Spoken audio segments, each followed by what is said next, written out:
नमस्कार, big debate में आपका स्वागत है। मैं हूं आपके साथ दीपक भदौरिया। देश लोकसभा चुनाव के मुहाने पर है। ऐसे में कांग्रेस पार्टी में भगदड़ का दौर जारी है। रोज रोज कोई ना कोई कांग्रेस का नेता यहां पर बीजेपी ज्वाइन कर रहा है। अब तक कई कांग्रेस के कद्दावर नेता बीजेपी का हथियार बनते जा रहे हैं, जिसका फायदा बीजेपी को लोकसभा चुनाव में मिलना लगभग तय माना जा रहा है। ऐसे में बड़ा सवाल यह है कि कांग्रेस आखिर कैसे इस डैमेज को कंट्रोल कर पाएगी, लोकसभा चुनाव की बेतरड़ी कैसे पार होगी। आज चर्चा इसी मुद्दे को लेकर, उससे पहले देख लेते हैं रिपोर्ट। लोकसभा चुनाव सिर पर है, वहीं कांग्रेस के कट्टावर नेता बीजेपी में शामिल हो रहे हैं, जो कि पार्टी के लिए किसी खतरे की घंटी से कम नहीं है। मध्य प्रदेश के अलग अलग संभागों से ये नेता कांग्रेस का दामन छोड़ बीजेपी के दामन को थाम रहे हैं। कांग्रेस में मची भगदड़ नहीं रुक पा रही है। पिछले 3 महीने में कांग्रेस समेत दूसरे दलों के करीब 9,000 नेता बीजेपी में शामिल हुए हैं। इनमें सामान्य, ओबीसी, एससी, एसटी सभी वर्ग के नेता शामिल हैं। लेकिन जो बड़े चेहरे हैं वो ज्यादातर ब्राह्मण वर्ग से आते हैं। वहीं कांग्रेस के दिग्गज बीजेपी का हथियार बनते जा रहे हैं, जिनमें ये नेता हैं। सुरेश पचौरी पूर्व केंद्रीय मंत्री, 50 सालों से कांग्रेस से जुड़े थे। इंदिरा गांधी के समय से कांग्रेस में रहे। संजय शुक्ला इंदौर विधानसभा 1 के पूर्व विधायक रहे। इस बार विधानसभा चुनाव हार गए। इंदौर लोकसभा से प्रत्याशी की रेस में थे। अरुणोदय चौबे खुरई विधानसभा 2008 में विधायक चुने गए। सागर लोकसभा सीट से दावेदारी वापस लेते हुए कांग्रेस छोड़ दी। शशांक शेखर कांग्रेस की कमलनाथ सरकार ने महाधिवक्ता बनाया था। वे विवेक तनखा के करीबी लोगों में शामिल थे। आलोक चंसोरिया जबलपुर लोकसभा का कांग्रेस की ओर से चुनाव लड़ चुके हैं। पेशे से प्रोफेसर चंसोरिया कांग्रेस की वैचारिक रीढ़ माने जाते थे। रंजना मिश्रा सीधी जिले से आने वाली रंजना कांग्रेस महिला मोर्चा की प्रदेश महामंत्री थी। इनके साथ जिला महामंत्री रोहित मिश्रा भी भाजपा में शामिल हुए। सुरेश पांडे सीधी जिले से आने वाले पांडे कांग्रेस में कोऑपरेटिव सेल के प्रदेश महामंत्री थे। रश्मि मिश्रा रायसेन जिले से आने वाली रश्मि कांग्रेस के महिला प्रदेश संगठन मंत्री रह चुकी हैं। कैलाश मिश्रा भोपाल से आने वाले और सुरेश पचौरी के करीबी नेताओं में शामिल हैं। अभी भोपाल कांग्रेस के जिलाध्यक्ष थे। पंकज संघवी और महू से पूर्व विधायक अंतर सिंह दरबार ने भी भाजपा की सदस्यता ली। वहीं मुख्यमंत्री डॉक्टर मोहन यादव ने कहा कि प्रधानमंत्री नरेंद्र मोदी जी के नेतृत्व में हमारा परिवार लगातार बढ़ रहा है। पूरे देश में सबसे ज्यादा मध्य प्रदेश में ही भाजपा का परिवार बढ़ रहा है। जमीन से जुड़े ऐसे नेताओं के बिना हमें खटकता था। क्षेत्र के विकास के लिए जो भी आप लोग कहेंगे वो हमारी सरकार करेगी। केवल भाजपा ही ऐसी पार्टी है जो सामान्य कार्यकर्ता को ऊपर उठाकर सीएम और पीएम बना सकती है। हमारा परिवार यशस्वी प्रधानमंत्री श्रीमान नरेंद्र मोदी जी के नेतृत्व में लगातार बढ़ रहा है। जब विश्व की सबसे बड़ी पार्टी भारतीय जनता पार्टी है, तो स्वाभाविक रूप से हमसे पूरे विश्व के सबसे बड़े लोकतंत्र के एक प्रमुख दल और हमारा अपने मध्य प्रदेश में तो एक तरह से ये एक अभियान चल रहा है। पूरे देश में सबसे ज्यादा परिवार कहीं बढ़ रहा है सभी राज्यों में, तो हमारा मध्य प्रदेश से जोरदार तालियां बजाएं मध्य प्रदेश के लिए। बहरहाल लोकसभा चुनाव से पहले कांग्रेस में जिस तरह के हालात हैं, उसे संभालना कांग्रेस के लिए बड़ी चुनौती है। ऐसे में देखने वाली बात ये होगी कि आने वाले दिनों में कांग्रेस की डैमेज कैसे कंट्रोल होती है। कांग्रेस के नेताओं का बीजेपी में आने का सिलसिला यही थमेगा या फिर आगे भी ये चलता रहेगा। सलमान खान, स्वराज एक्सप्रेस।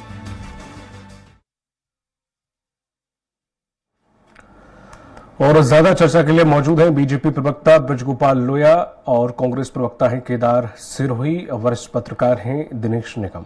आप तीनों लोगों का बहुत बहुत स्वागत है। सबसे पहले मैं दिनेश जी आपके पास आना चाहूंगा कि जिस तरह से हम देख रहे हैं लगातार कांग्रेस से कोई ना कोई टूटकर या बिखर कर पहुंच रहा है, बीजेपी में ज्वाइन कर रहा है। बीजेपी सब मुद्दा एक ही रख रहे हैं कि भाई इन्होंने राम का कहीं ना कहीं अपमान किया है, निमंत्रण ठुकरा के, इसलिए हम आ गए हैं। तो जो नेता छिटक कर वहां पहुंच रहे हैं, इससे कांग्रेस को नुकसान की गुंजाइश कितनी है, और जो नेता बीजेपी में पहुंच रहे हैं उनमें बीजेपी की क्या तरजीह देगी, उन्हें क्या तरजीह या क्या पद उनके पास रहेगा, क्या वैल्यू उन्हें दी जाएगी, क्या मंशा के साथ वो गए हैं? देखिए क्या है कि कांग्रेस के लोग या अन्य दल के लोग जो भी भारतीय जनता पार्टी में जाते हैं वो कुछ समय के बाद ही अपने आप को बिल्कुल निहत्था और अकेला महसूस करने लगते हैं। उसका कारण उसके कई उदाहरण हैं। मैं आपको बताऊं, बहुत बड़े बड़े दिग्गज भी भारतीय जनता पार्टी में जाने के बाद फिर से कांग्रेस में लौट के आए थे। उसका कारण यही रहा कि वहां वो उस तरह की जो उनके यहाँ भारतीय जनता पार्टी में एक अनुशासन का ग्राफ, जो उनके यहाँ एक पार्टी के नियम कानून है, जो दायरे हैं, जिस तरह से अनुशासन में उनकी पार्टी चलती है, उसको अन्य दल के कार्यकर्ता या अन्य दल के नेता जाकर के ज्यादा दिन नहीं पचा पाते। उसका कारण क्या है कि उनके स्वभाव में ये न तो कभी था और न हिल मिल के हो पाता है, नंबर एक। नंबर दो ये कि जहां तक आपने कहा कि कांग्रेस से जाने के बाद भारतीय जनता पार्टी उनका क्या फायदा लेगी, सबसे बड़ा सवाल ये है कि जब कांग्रेस वो अपने घर के ही नहीं रहे तो जिस घर में वो जा रहे हैं वहां ऑलरेडी पहले कार्यकर्ताओं की, नेताओं की इतनी फौज ऑलरेडी बरकरार है, मतदान केंद्र से लेकर के और चुनाव आयोग तक के आसपास। तो आप ये सोचिए कि वहां इनकी जरूरत महसूस होगी, ऐसा मुझे नहीं लगता। ठीक है, आज की डेट में थोक के थोक लोग जा रहे हैं, तो उसके पीछे मेरा जो अपना मानना है वो कारण सिर्फ ये है कि उनको अब ये लगने लगा है कि जो भारतीय जनता पार्टी ने संकल्प लिया था कि कांग्रेस मुक्त देश में हम करेंगे, तो उनको ऐसा लगता है कि ऐसा ना हो कि मध्य प्रदेश कांग्रेस मुक्त होने जा रही, तो हम कम से कम कहीं ऐसा ठिकाना ढूंढ ले तो एक हमारी जो थोड़ी बहुत बनी बनाई है या जो फील्ड में हमारी है वो चलती रहे। इसलिए वो अपने स्वार्थ के लिए जा रहे हैं, कोई मतलब बुलाने पे या उसके कारण सिर्फ इसलिए जा रहे हैं कि कांग्रेस भारतीय जनता पार्टी आज भारत सरकार में भी है, केंद्र में भी है, भविष्य में भी जो है अभिलाषा लोग जो जा रहे हैं वो यही सोच के जा रहे हैं कि वहाँ भारतीय जनता पार्टी की सरकार बननी है। मध्य प्रदेश में अभी बनी गई 4 साल 5 साढ़े 4 साल के लिए, तो इसलिए वो अपने व्यक्तिगत स्वार्थ के लिए जा रहे हैं। बाकी ऐसा कुछ नहीं है कि तो मैं जा। और जहाँ तक कांग्रेस के नुकसान या उसका सवाल है, सवाल ये है कि घर से कोई जाता है तो निश्चित रूप से कोई ना कोई नुकसान तो होता है, परिवार में नुकसान होता है। हाँ, ये जरूर है कि उनके परिवार के मुखिया को ये देखना चाहिए, गंभीरता से लेना चाहिए कि हमारे ही पार्टी में ऐसा क्यों हो रहा है। हमारे ही बीच के लोग, ऐसे लोग जो बताइए 50-50 साल 60 साल पूरी जिंदगी जिन्होंने पार्टी के लिए समर्पित कर दी हो, आज वो जो है जा करके पार्टी छोड़ के दूसरे दलों में जा रहे हैं। और जो आपने एक बात और कही कि वो कहते हैं कि राम जी का आपने आमंत्रण ठुकरा इसलिए हम जा रहे हैं, ये तो एक बहाना है। ये कुछ नहीं है, ये तो एक बहाना है। क्योंकि एक शुरुआत में किसी एक नेता ने कह दिया तो बस उन्होंने उसको रट लगा ली कि है ना कि जो भी जा रहा बस उसके कारण हम जा रहे हैं। अरे भैया, राम के कारण अगर आप जा रहे हैं, राम का नाम ठुकरा दिया तो उसी समय क्यों नहीं चले गए आप? उसी दिन क्यों नहीं, दूसरे दिन क्यों नहीं चले गए?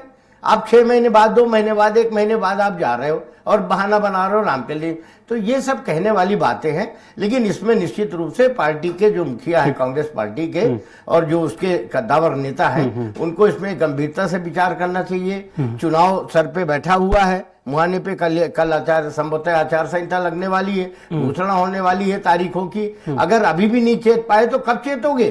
और हो सकता है कि अगर नहीं चेता तो जो लोग जा रहे हैं ये सोच करके कि कांग्रेस मुक्त, तो मतलब आप भी एक तरह से इनडायरेक्ट में उसको हरी झंडी दे रहे हो, अगर आप उसको रोक नहीं पा रहे हो तो। ठीक है, लोया जी, मैं आपके पास आऊंगा कि जिस तरह से जो नेता कांग्रेस के बीजेपी में शामिल हो रहे हैं, इतने सालों में बीजेपी, ये जो कांग्रेस से जो नेता बीजेपी में शिफ्ट हो रहे हैं, उनकी इच्छा पूर्ति कांग्रेस तो पूरी कर नहीं पाई, तो क्या बीजेपी उनकी इच्छा पूर्ति कर पाएगी? क्योंकि अगर ये लोगों की इच्छा पूर्ति यहां पर भी नहीं हुई तो हो सकता है कि कल को वहां फिर दोबारा से शिफ्ट हो जाए।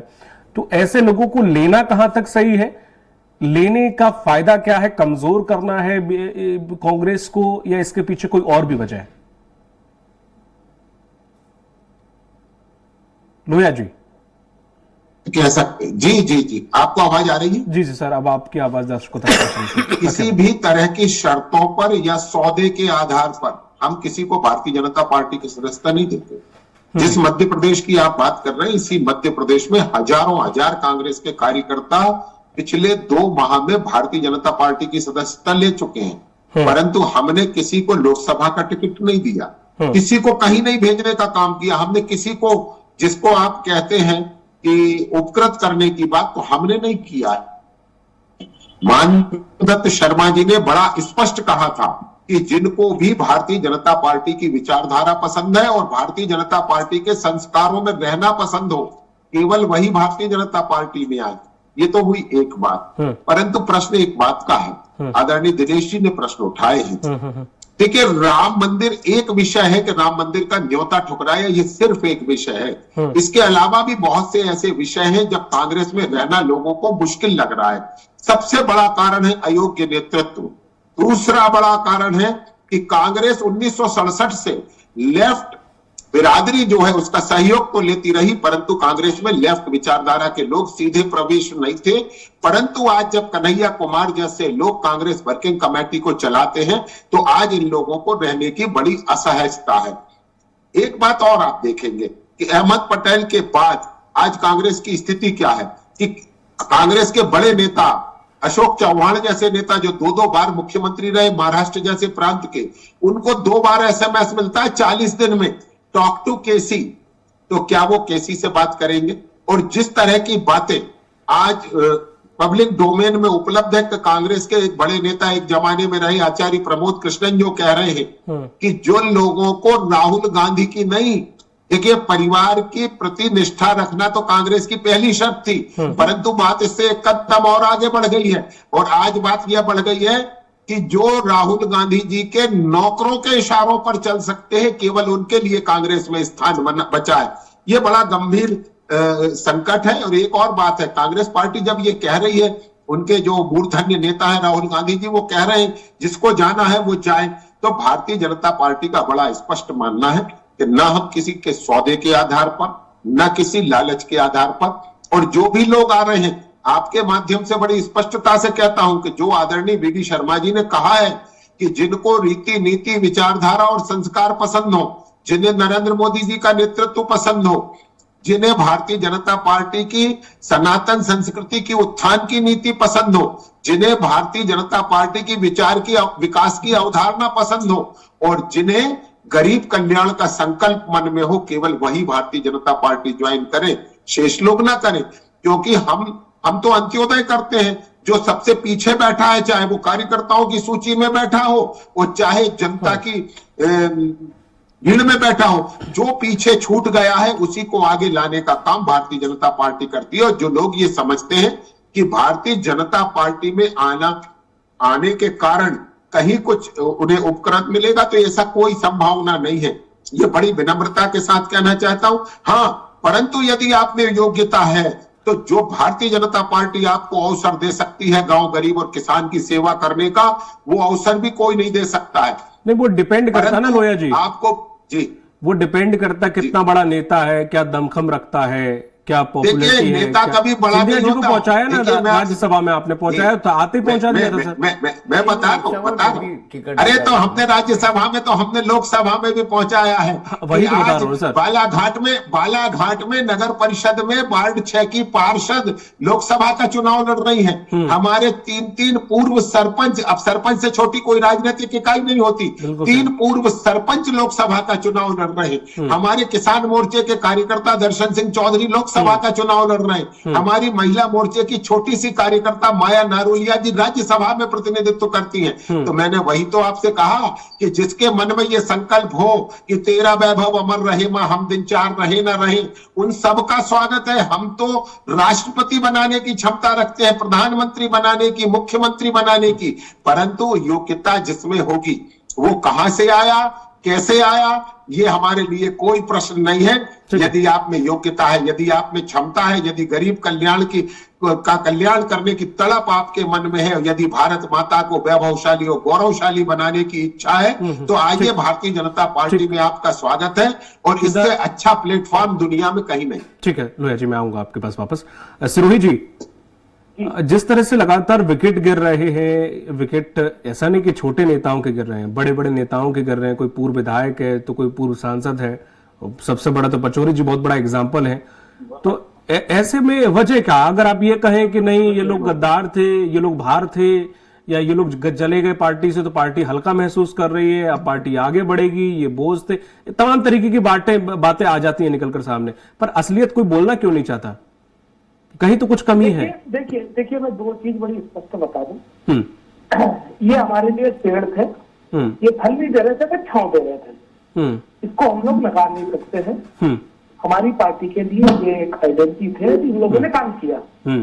अब आज मुझे बड़ा आश्चर्य हुआ, लोहा जी ने जैसे बोला है कि इनको कोई पद नहीं दिया जा रहा, इनको किसी तरीके का कोई फायदा नहीं दिया जा रहा है, और ये जबरन आके भाजपा ज्वाइन कर रहे हैं। तो समझ में ये आना चाहिए कि आखिर ऐसी क्या तकलीफ आ गई जो 60 साल 50 साल का जो संघर्ष था उसको दरकिनार करके जबरन एंट्री कर रहे हैं।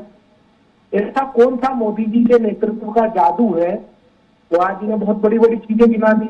बड़ा बेरोजगारी का अगर किसी पे तक्का लगा है तो वो मोदी जी के ऊपर लगा है। लद्दाख में जिनके ऊपर फ्री आज 10 दिन हो चुके हैं साहब, वो अनशन पर है, वांगचू, आप उनके ऑन लाइव अभी देख सकते हैं। वो लद्दाख को लेकर चिंतित है, लद्दाख की सीमा को लेकर चिंतित है। जयशंकर प्रसाद जो मतलब इनके विदेश मंत्री हैं, वो खुद कह रहे हैं कि चाइना और हमारे बीच में बहुत टाइट सिचुएशन है। 3 दिन पहले किसानों की हालत क्या है? 700 किसान पिछली बार शहीद हो गए थे किसान आंदोलन में। अभी पुनः किसान आंदोलन 2 चल रहा है। किसानों की कोई बात नहीं सुनी जा रही, उनकी एमएसपी नहीं दी जा रही।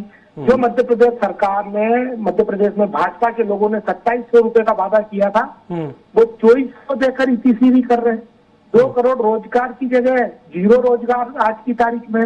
इलेक्ट्रॉन बोर्ड के ऊपर सबसे बड़ा घोटाला की आशंका है। पीएम केयर फंड पे पूरा नहीं, बीच में मत बोलिए, बच्चों की तरह मत करिए। मैं फिर हस्तक्षेप करूंगा तो सर वो कहेंगे कि बीच में टोक रहे इसलिए। नहीं, ये बचपना मत करिए, आप बहुत उम्र दराज आदमी है लोया जी। सूरज जी बात रखिए ना, वो तो है खैर उम्र दराज, अच्छी बात है, सम्मान करना चाहिए। इलेक्ट्रल अब ये नेतृत्व है, इससे अगर प्रभावित होके जा रहे हैं वो लोग, तो उनकी खुद की नेतृत्व क्षमता पर हमको सर में आना चाहिए। आज मध्य प्रदेश पूरी तरीके से तबाही की तरफ है। 5 लाख करोड़ का कर्जा हो चुका है, सरकारी संपत्तियां बिक रही है। अपोजिशन के नेताओं को, विशेषकर एमएलए को, सरपंचों को, जनपद को, जिला पंचायत सरकार की तरफ से पैसा नहीं दिया जा रहा है। सूरज जी, ये सब कमियां हैं, तो इन कमियों से और आपकी पार्टी से निकलने का थोड़ा संबंध नहीं समझ में आ रहा मुझे। हाँ, अब संबंध बस मैं यही चाह रहा था कि आप यही प्रश्न करें। तो मुझे पूरी उम्मीद थी, आपके टैलेंट पे विश्वास था कि आप यही प्रश्न करेंगे जी। अब वो दबाव कौन सा है ये बताए सुरेश पचौरी, जिनको हमने 4 बार राज्यसभा भेजा, केंद्रीय मंत्री बनाया, प्रदेश अध्यक्ष बनाया, मुख्यमंत्री का चेहरा बनाया। ऐसा कौन सा दबाव है सुरेश पचौरी जी पे जो भाग गए? ऐसा कौन सा दबाव है संजय शुक्ला जी पे कि वो 140 करोड़ की जो खजान का मामला है?